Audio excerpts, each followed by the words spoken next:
Let's go live to Trent Zimmerman.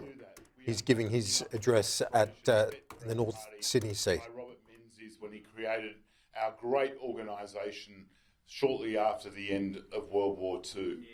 Can I just conclude by saying that this campaign has been a phenomenal one. I've never seen Liberal T-shirts that look so good as these that you're wearing. That's because they say Trent, but it's also because they are so good. And I just want to thank everyone that's been involved since the get-go of this campaign. I particularly want to thank our FEC President and former Mayor of Willoughby, Gail Giles-Kidney, for her leadership. Thank you, Gail. We'll leave Trent Zimmerman, bring in Tom Connell, our Chief Election Analyst. What have you got on North Sydney for us, Tom? Yeah, well, I did say when I saw the vote earlier, it looked wrong to me when it projected Trent Zimmerman ahead 54-46. Maybe I was getting ahead of myself. No, I was right. 13.5%. He wasn't going to survive on that sort of primary against him. Kylea Tink's vote, a little bit lower than it was before, but Labor's has dropped off. So she finishes second easily. She gets a flood of preferences from Labor and the Greens. They've got 30% of the vote, so they get her over the line. So you're talking about a win there for the independent. When we're looking at the overall scene here as well, let's remember where we started at. 76 for the Coalition and 69 for Labor. So at the moment, the problem for the Coalition is all these seats on screen are seats they have lost, the seats we are saying they have lost. So that's 7 seats they've lost, and that gets them back to 69 that Labor started on. Labor's picking up 3 so far. So yes, they're still a way short of a majority, but they're way ahead of the Coalition. So yes, a hung parliament's still possible, but it's getting very difficult to see the Coalition forming a government. At this stage, there are pre-polls to come, there are postals to come, so we'll just wait for some of those other races because Labor could lose some seats to the Coalition. So that would be the hope from the Coalition from there. But looking at some of the battlegrounds and where we're going to see things decided, we're turning our attention further over to the west. First of all, to Adelaide battlegrounds. So Boothby was the one we always thought was a strong chance of going.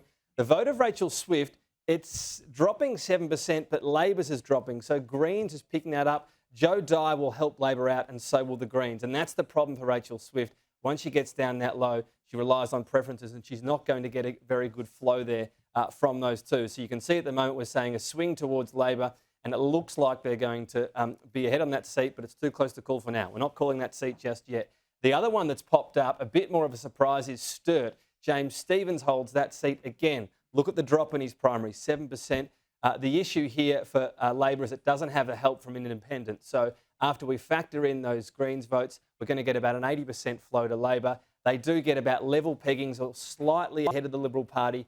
Then you kick into UAP and One Nation. So for that reason, at the moment, Labor's got a slight lead, but you wouldn't be banking on that. They are 2 seats that are a possibility. So this is when we come back to this scoreboard here. What's Labor on? 69 plus 3.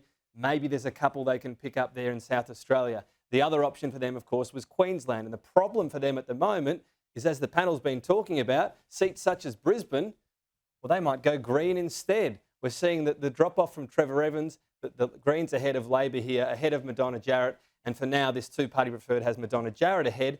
The problem with that projection right now is if the Greens finish second, you can't win. You've got to finish second to be in the race. So how will those preferences go? Perhaps they get Madonna Jarrett ahead. The point of that one is it seems too close to call right now. So that's the problem for Labor. They need to pick up enough to get to 76. But maybe WA will arrive and rescue them. We saw Anthony Albanese launch his campaign in WA. Is it going to pay off? Let's start with a seat you might not have expected me to press. Canning. Very early votes here. But Andrew Hastie losing 7%. Labor picking up 3. At the moment, the Greens just a slight uptick. That is not a good result for Andrew Hastie, but how's it going to play out at the moment, two-party preferred? He keeps his margin for there. So a bit more of a scare it's looming at very early on in the count there. The point is you can see the swing on in the West. Let's look at the seat of Swan, for example, and how that's looking.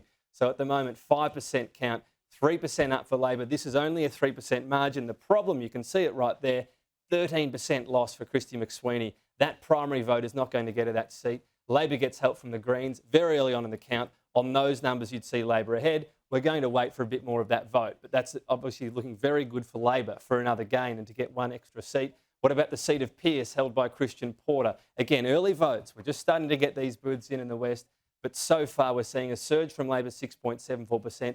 This seat's held on about 5%.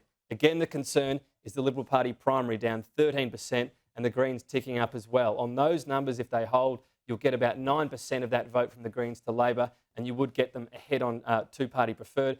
easily ahead on those early numbers. Again, only 0.58 of the two-party preferred, so we're going to be cautious on that. But the point over here in the West is, could it actually bring Labor home?